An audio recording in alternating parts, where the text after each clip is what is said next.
Singapura itu dulunya sengaja dijual oleh Kesultanan Johor kepada Thomas Raffles, Inggris pada tahun 1819.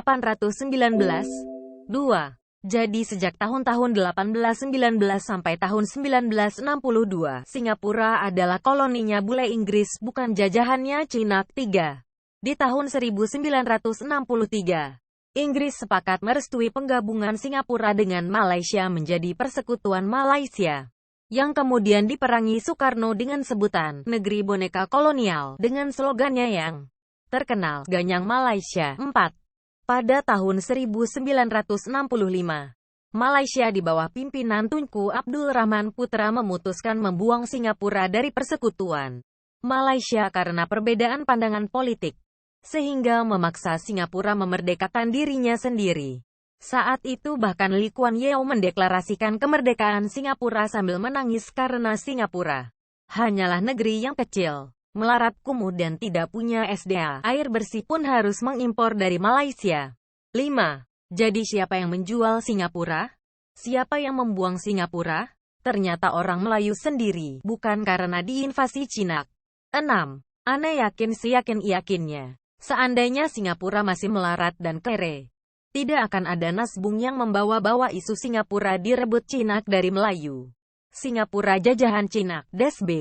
Karena Singapura sukses dan hebat itulah, maka banyak nasbung yang memainkan isu-isu Black Campaign seperti ini. Persis kayak paparan sejarah ngawur ala Rhoma Irama dulu. 7. Udah tahu juga kalau presiden pertama Singapura adalah Muslim Melayu bernama Yusof Ishak. Bahkan pernah keturunan India bernama Selapan Ramanathan yang menjadi presiden Singapura. 8.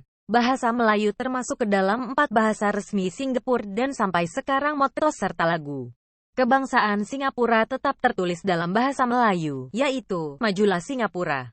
9. Saat Lee Kuan Yew meninggal, jutaan orang dari ras Cina, Melayu, India dan lainnya kompak melayat dan memberikan penghormatan terakhir. Semestinya kalau Lee Kuan Yew itu kejam dan rasis, ini adalah kesempatan emas bagi ras Melayu dan India untuk memboikot dan cari gara-gara. Sejarah Raja Melayu menjual Singapura kepada British.